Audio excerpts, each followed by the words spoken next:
Hey, everybody. Welcome to the Let's Talk TEFL podcast. I'm Jackie, and joining me is Jennifer. Hey, Jennifer. Hi, Jackie. Okay, so let's get into our topic of the day. We're going to talk about sentence structure, games, and activities, and basically how to make sentences. So we'll talk first about why sentence structure activities are important, or why students have to know how to make sentences, and then we'll get into some of our favorite activities. So, first of all, it's important because sentences are the foundation of English.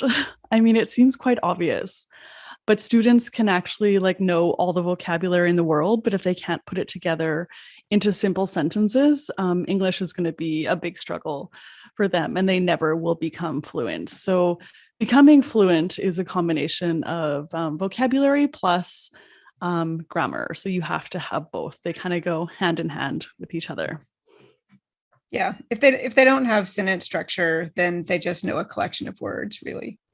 Mm-hmm. Yes, exactly. And so a tip that I have is that to make sure that students know a few things well. So that's always kind of my general theory in teaching. I mean, it's possible to cover a ton of stuff over a course, but students kind of just walk out of the course with kind of half knowing lots of things. Or kind of the other alternative is to choose fewer things and then review and make sure students actually leave your course knowing these things for hopefully for life.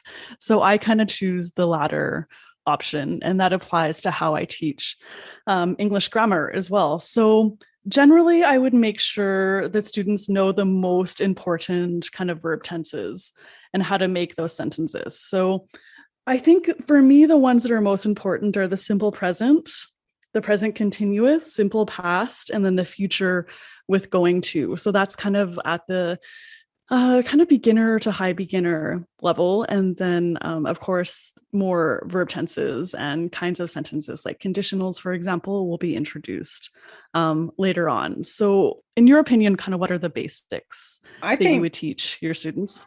yeah, definitely if they don't know, starting with present, simple past, going to, and then present continuous, if they don't know those, I feel like it's pointless to move on in the same Mm-hmm. way that math building blocks, like if your students haven't really gotten addition and subtraction, you shouldn't move them on to multiplication just because the book says to. Your students, if they don't have those basic foundation forms, then I feel like it's just a foundation of sand that you really can't build on beyond that. Mm-hmm. They need to have it so solid Mm-hmm. before they move on. Mm-hmm. So Yeah, when yeah. I taught at university, it was often, not often, but sometimes the case, like students would have studied English for 10 years already by the time they got to me, starting in elementary school. And sorry, my cat is being so, Lucy, you're so loud right now. She's being so loud. So they would get to me and they would know all these very complicated grammatical things and a whole massive amount of vocabulary, but then they didn't know how to make a negative form in the simple past. They would say I didn't went to school Right. yesterday because I was Yeah. sick, instead of I didn't go.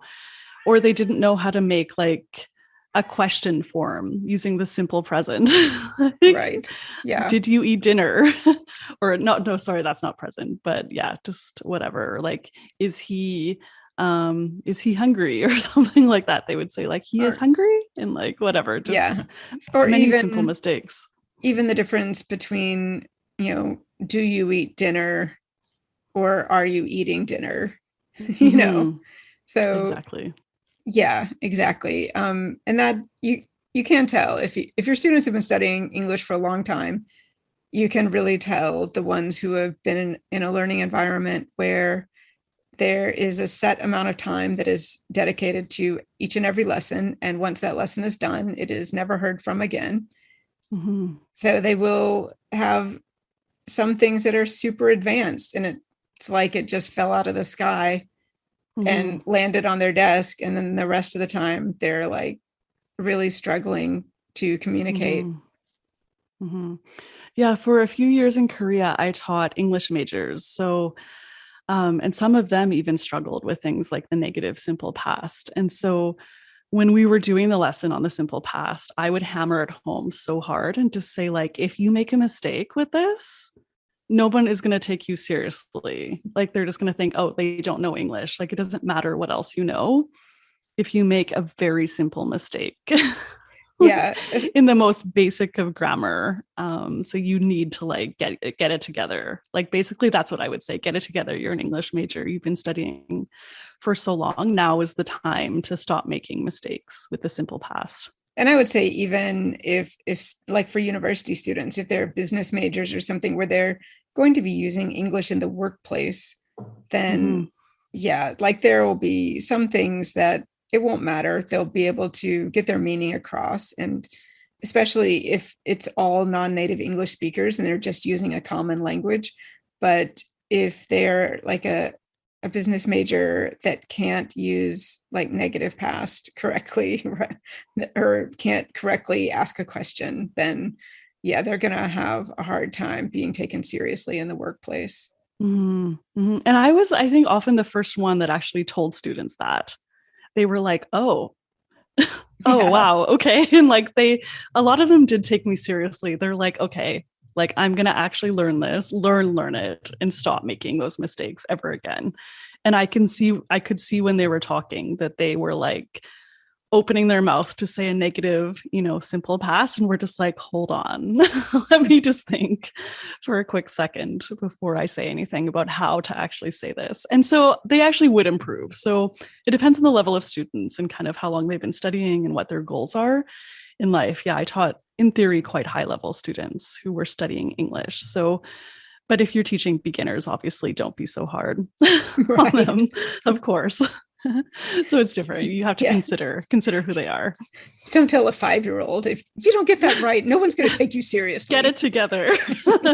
No, obviously don't do that. Or even like beginner adults, like when I taught like, engineering students or whatever. Yeah. I would teach them, but I wouldn't say things like, you have to be 100% perfect on this. Like, because obviously it was quite a difficult challenge for them. So yeah, I mean, it depends on the context for sure. Indeed. All right, so let's get into the activities. So kind of a classic one is error correction. So this is in some cases the first step before students actually make sentences on their own. So kind of step one is like looking at grammatically correct sentences.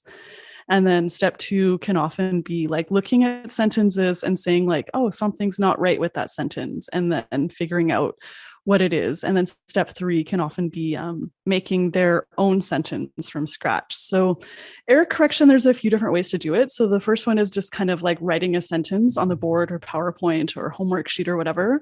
And students have to decide if it's correct. And then if it's not correct, they have to change it. So yeah, it's very simple. It's kind of a good homework exercise. I often have that kind of question on my tests as well. So it's a good exam question.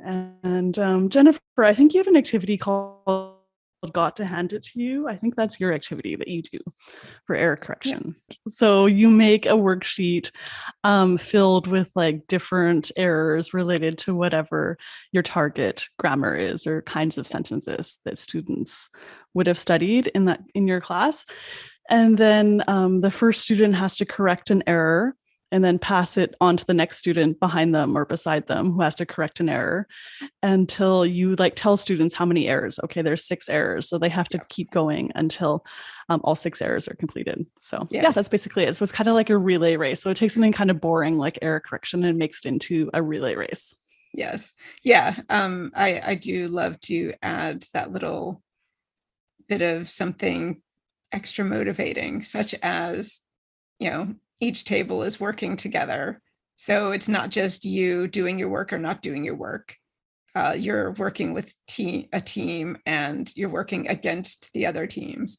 But I also like that one because I could give it to the weakest link at the table to start, and they can find an error. Like they didn't have to start at the top and work to the bottom. Find one error and then pass it along.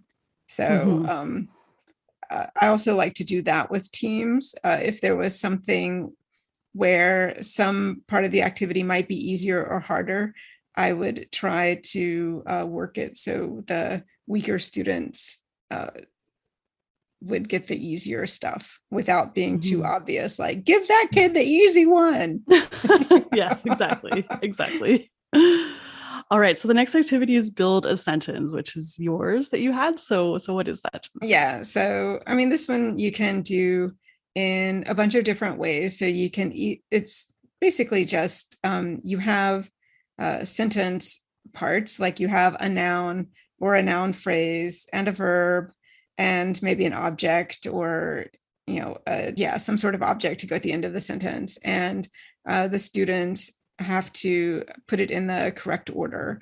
Or, I mean, there's a million ways that you can do it. And some of them I will be talking about in a minute with a different name, but it's really just a variation on a theme. But it's basically you are given the students all of the elements of the sentence, and they have to put the sentence together. So for build a sentence, you are giving them like one subject and one verb and one object, and they have to put it in the correct order. And even it could already be in the correct order, they just have to like add the correct conjugation or add the correct punctuation. Depends. I mean, it depends on how very basic, like how beginner they are.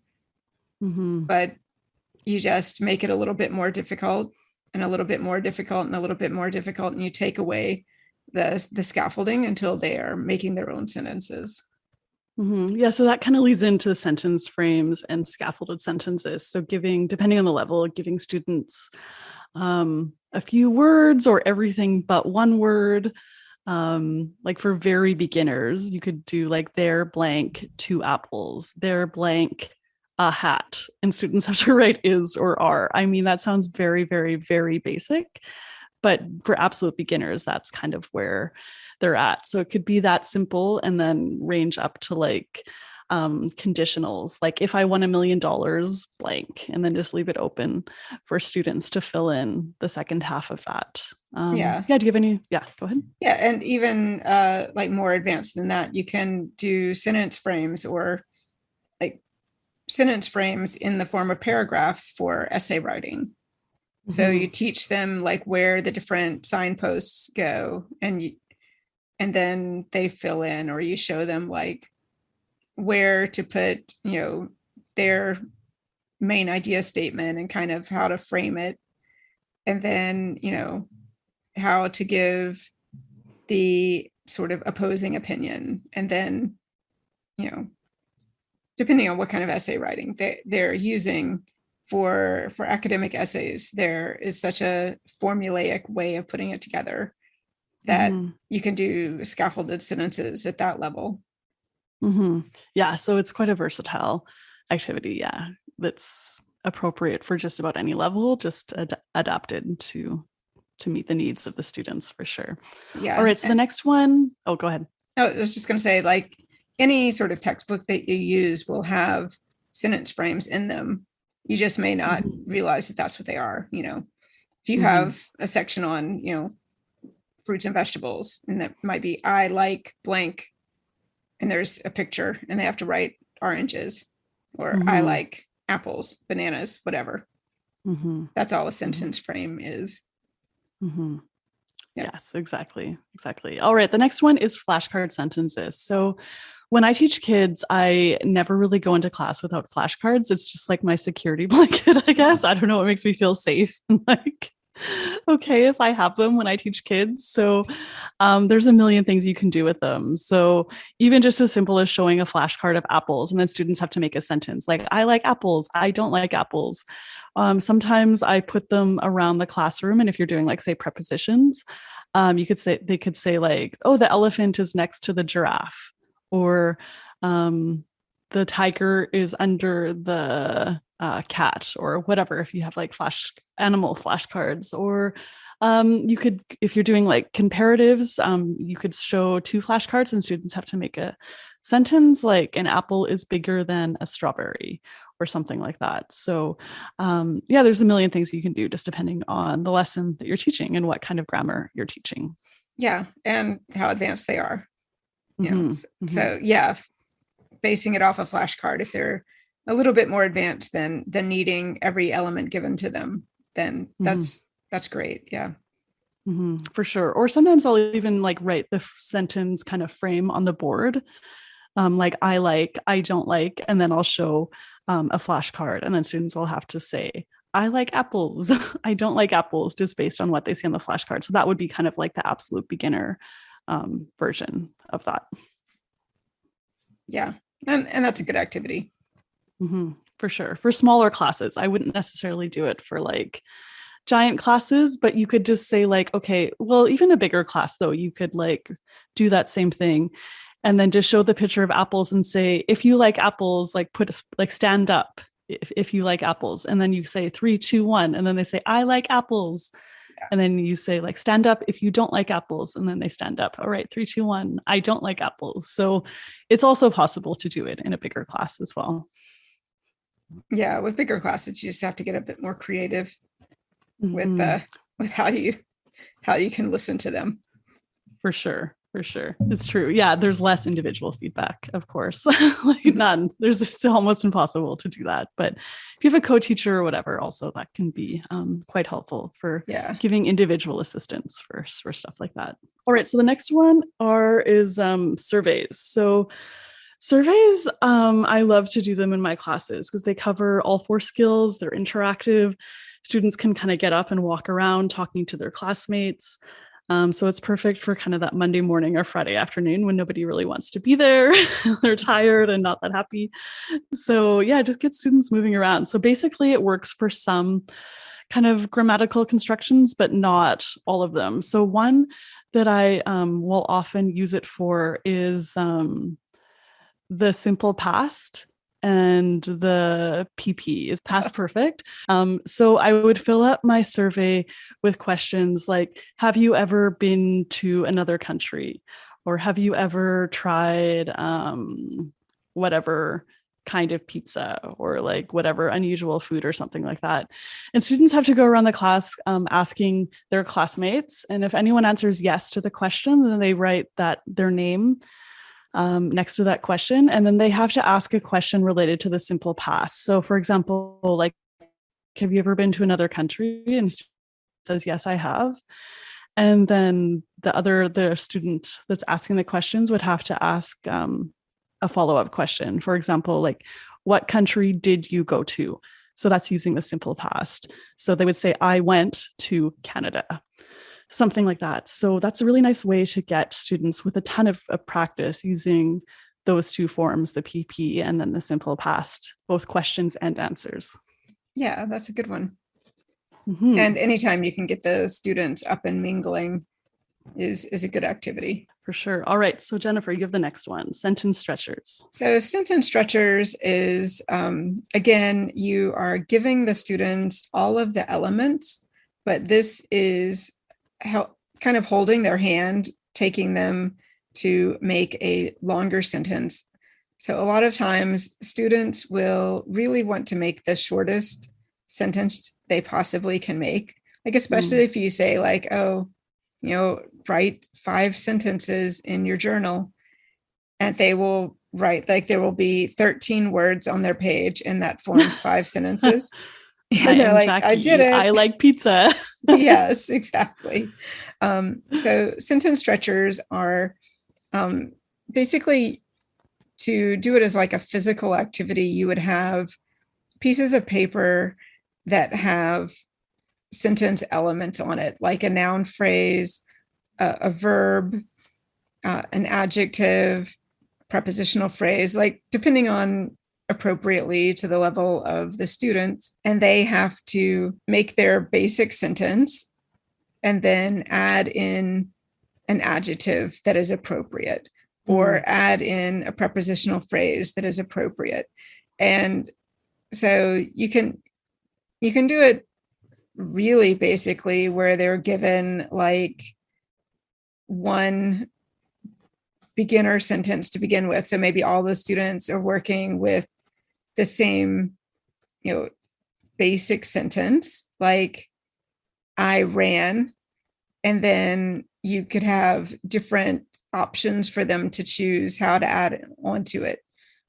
I ran fast. I ran around the field. I ran into the lake. Something. And obviously it all depends on, what vocabulary you're working with and what exact grammar point you're trying to teach. But it helps them to think about adding in the, when, where, how kind of information into their sentences, but holding their hand a little bit. I like that idea because students by default won't use adjectives and adverbs unless the teacher kind of forces them to, which is what I've noticed. It's like by default, most people will just do kind of the easier thing. There are a few students who will like make these quite interesting sentences, but I like this activity because it actually forces students to like use those things they've learned, but they quite rarely use in either speaking or writing. So yeah, I like that activity for sure. And the next one is roll a sentence, which is a very similar activity. And there's two ways to do it. And one way is to have a couple of homemade dice, and each, like you would have one that has nouns on each side and one that has verbs on each side. And then one that has, if you're teaching to add an adjective or add an object or a prepositional phrase, whatever, however many pieces of the sentence you want them to have, you would need one dice for each of those bits. And then every side of the die has something that can fit in, and then they roll each of the die and they can make a sentence. So that's the more complicated way. The less complicated way is to just have a handout with a grid. And so like roll the die one time and you have like 6 nouns. And so the first roll, if they roll a 5, then what noun is number 5? And then they roll a second time and then they get a 3, and what verb is number 3? And so they've got a table and they're told how many times they need to roll. And they're given like each, 1 to 6 has one answer. So they're not creating the sentence by themselves. They're just rolling the dice and then recording what they've rolled. So it's pretty highly scaffolded. The only things that you would really do with that is having them conjugate correctly. And also, does this sentence make sense? So some of them might be like silly sentences. So grammatically they're correct, but it might be like the sentence just might not stand on its own logically. So yeah, I like that. It deals with both form and meaning. Yeah. In the same activity, which is generally what I try to do for many of them, instead of just writing, like grammatically correct sentences that make actually no sense in English. I try to avoid that as possible by having a focus on meaning as well. Does this make sense? Is it true for me? So I try to give, like something like that, saying, does it make sense? Or for something where students have to make their own sentences, I give them, both the positive and the negative option. Like I don't like, so they can actually say a sentence that is true for themselves. And I always give my dice tip. If you put your dice in a tiny piece of Tupperware, like the kind that's meant for salad dressing, it won't get lost when they're rolling it. They can shake it. It won't get lost. Love it. So smart. It won't roll off the edge of the table. Whenever I'm playing a game with students with dice, I tell them if it falls onto the ground, it's lost. They don't get those points, or they don't get that number. So students are like, so then I teach them that they can shake it in their hand and then like drop it like down and use their like hands as like a dome for the dice. And everyone's like, oh, okay. And they actually do it. And it's quite like, It's but the poor student who actually loses one dice. I feel like a little bit bad, but it's what it is, I guess. The So, greater good. yes, exactly. Less chaos in the classroom. All right. So the final one is scrambled sentences. So this is just quite a simple Yeah. activity. So just like form a grammatically correct sentence, but then mix up the word order and students have to put it into the correct order. So it's a nice warm up. It's like kind of a way of reviewing material from a previous lesson. It's a nice homework assignment. It's good for a test question on a midterm or final exam. It can be kind of a relay race or a race, just straight up. You have like 10 of them, and the first student to make the 10 sentences wins. So it's quite versatile. So you can use it for a ton of different things. All right. Anything to add about sentence structure, Jennifer? I don't think so. I think it's very important, and regardless of what timetable your curriculum has, if your students don't really have the foundation, then they're going to struggle for a long time trying to, they'll struggle and they'll have gaps in their knowledge. Like you said, with your English majors who still couldn't form like a negative question or, negative past so yes, it's very important. It's not very exciting, but too bad. English teaching does not always need to be exciting. That's actually one of my like major kind of pet peeves.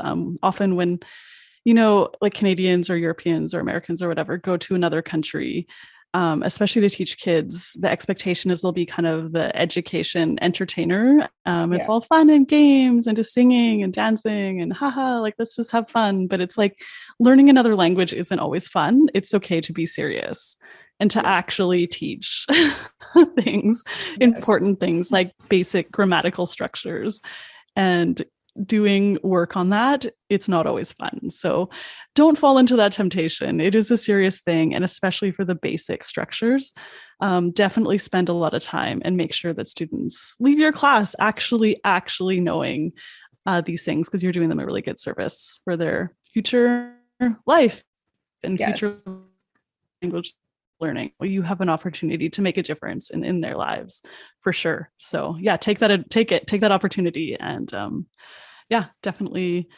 help your students with it.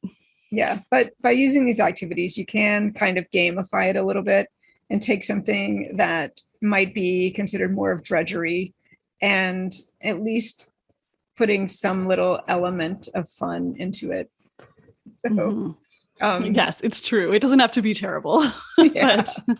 but yeah, I mean, a lot of things that I call a game, the students may not really see as a game in other contexts.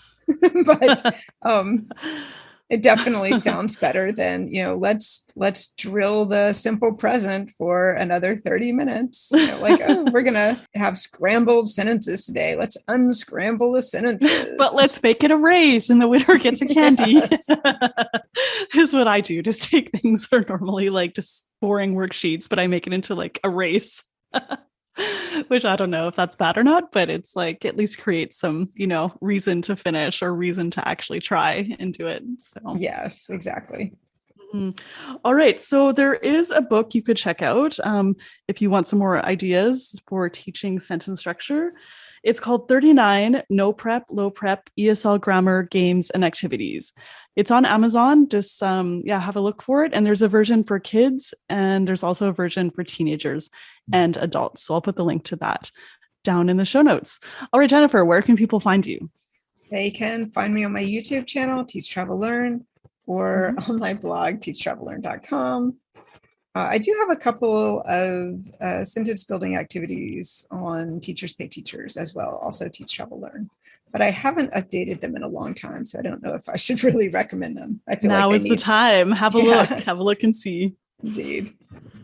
And where can people find you? You can have a look on eslactivity.org. And then the eslactivity.org/podcast is where you can find all the episodes and notes and information about that. And then also on eslactivity.org, you can find links to my Instagram, TikTok, YouTube, Facebook, Pinterest, all the things. And I have someone actually working for me now doing my YouTube channel and Instagram and Pinterest and all of that. So, and TikTok. So it's actually way better than it once was.